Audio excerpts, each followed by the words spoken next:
Hello, this is Abhijit Mukherjee. Today we are going to study Class 7, Chapter 4, Part 3, Chemicals and Chemical Changes. We are going to learn how to write balanced chemical equations.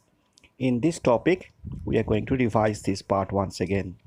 You must know from the beginning the formula of all the chemicals involved in a chemical reaction. For this, the step 1 would be to identify all the reactants that are present in a reaction. For example, if we see this reaction where magnesium bonds in oxygen to form magnesium oxide, this magnesium and the oxygen are the starting point. So these are the reactants and the finishing point is magnesium oxide. So we must differentiate these two things. The magnesium and oxygen has to be written first in the form of reactants followed by magnesium oxide products. So separately these reactants are to be written from the products. Initial participants are called reactants and these are those which are going to start a chemical reaction. So here in this case it will be magnesium Mg and oxygen O2 which are the reactants. So we are going to write MgO, the magnesium oxide, as the product. In the step 2, we are going to write the left side one by one all the reactants and putting a plus sign in between each of the reactants so that we make it on the left hand side all the reactants and it becomes Mg plus O2 on the left hand side. Then we are going to put an arrow directing towards the right after all the reactants. So it will become Mg plus O2 arrow. In the next step, that is the third step, we are going to put the products one by one on the right hand side of the arrow. In this case, there is only one product, so it would become MgO and the reaction would become Mg plus O2 arrow MgO. So this is the chemical equation. But students, this is not balanced chemical equation. So in step 4, we need to balance the chemical equation. And this is how you identify the chemical equation of a particular element at a time and you balance it. So one of the element has to be identified and balanced.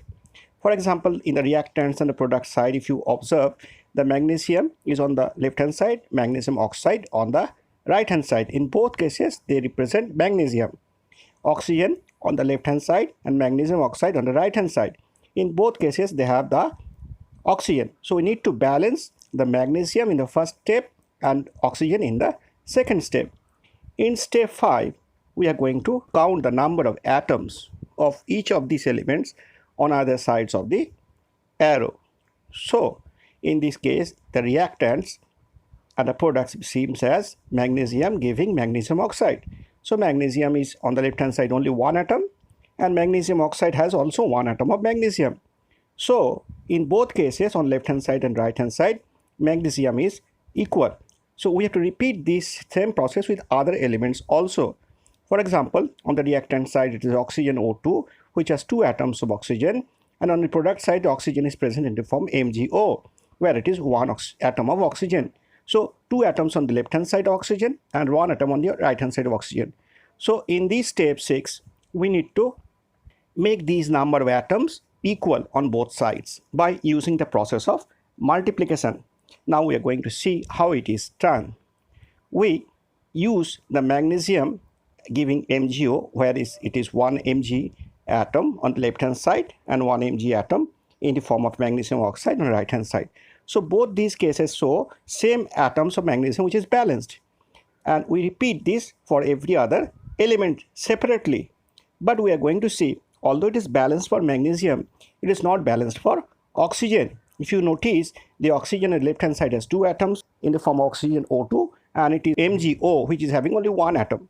So we need to multiply. So left hand side 2 atom has to be multiplied with 1, so we get 2 which will become equals to on the right hand side which is 1 atom oxygen into 2 equals to 2. O2 becomes 2 MgO. that thing which you have multiplied is 1 on the left hand side, so it remains 1 O2. On the right hand side we multiplied by 2, so becomes 2 MgO, 2 atoms of oxygen. In the step 7, we actually put all these multiples that we have multiplied just before the appropriate places of the formulas. Balanced equation would be 2Mg plus O2 arrow 2MgO, which is the final balanced chemical equation. So this is how we do all the balancing, and the equation must be balanced to complete it. Next, we are going to write the formula of another chemical equation and balance it. Let us find writing and balancing the equation aluminium plus chlorine giving aluminium chloride.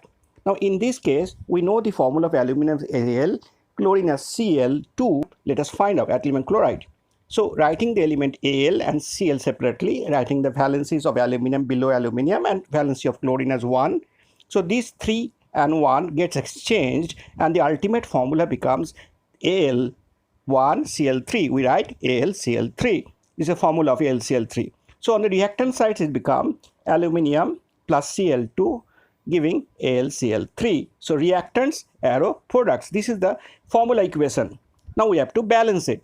Now if we see the reactants on the left hand side, aluminium is 1 atom of aluminium, which is in the form of AlCl3, which is also 1 atom of aluminium. So it is already balanced. Aluminium need not be balanced.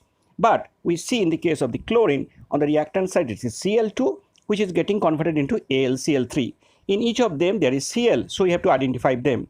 We see 2 chlorine atoms in Cl2 and 3 chlorine atoms in AlCl3. So they are not balanced. We need to balance them. So to balance the 2 atoms of chlorine on the left hand side with the 3 atoms of chlorine on the right hand side, you need to multiply on the left hand side by 3 and the right hand side by 2. So we get 6 atoms of chlorine on the left hand side and 6 atoms of chlorine on the right hand side. So the Cl2 takes a 3 in the front because we have multiplied with 3, and the AlCl3 takes a 2 in front because we have multiplied by 2.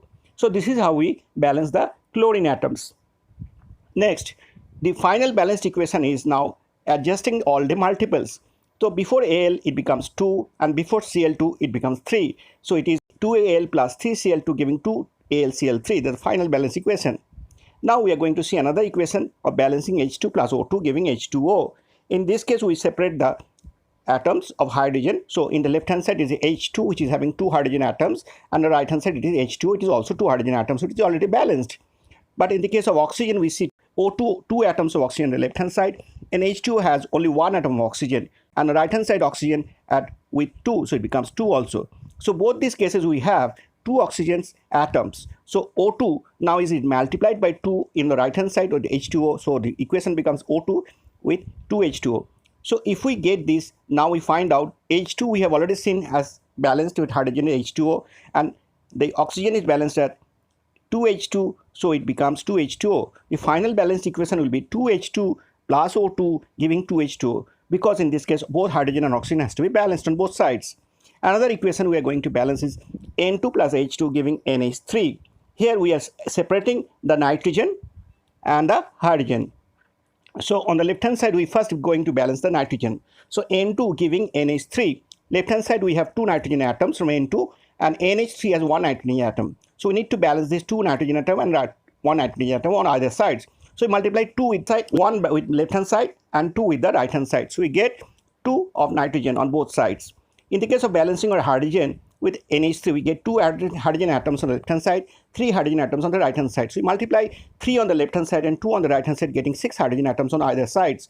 So it becomes 3 of H2 because we have multiplied with 3 on the left hand side, and 2 of NH3 because we have multiplied with 2 on the right hand side. So the final balanced equation will be showing this N2 plus 3H2 with 2 NH3. Let us find out the final balanced equation, which will show as N2 plus 3H2 giving 2 NH3. So this is how we balance equation. Let's see another equation. It is balancing the KClO3, which is giving KCl plus O2. So we are separating the potassium, the chlorine and the oxygen. In the first equation we are balancing the oxygen. So if you see 2 KClO3 giving 3 O2, means 6 of oxygen on the left hand side, 6 of oxygen on the right hand side. Next we balance the chlorine. 2 KClO3 means 2 Cl is there on the left hand side. The right hand side 2 KCl has 2 chlorine atoms. So K, Cl and O are already it is balanced like 2 KClO3 giving 2 KCl plus 3O2 is the final balanced equation. In this balancing of equation, we are balancing Cl in the case of HCl plus MgOH whole twice giving MgCl2 plus H2O. So what we are doing is we are putting 2 before the HCl so that we balance it with 2 chlorine atom of MgCl2, and in the next step it becomes 2HCl giving plus 2 MgOH giving MgCl2 plus 2H2O. In the next step we are balancing hydrogen, putting the 2 of water, and therefore we get 4 of hydrogen there. Thus the equation is balanced finally. 2HCl plus MgOH whole twice giving MgCl2 plus 2H2O. Next equation we are going to balance K plus H2 giving KOH plus H2. Need to see that balancing is K and oxygen is already balanced in this equation. So what we have to balance is only hydrogen. So we see it in observe. If we put 2 before H2O, it becomes 2 before KOH and 2 before K. It is a final balanced equation. 2K plus 2H2O giving 2 KOH plus H2. That's all for today. Thank you very much. I hope you have understood the balancing of equations. Thank you. Bye. Best of luck. See you again.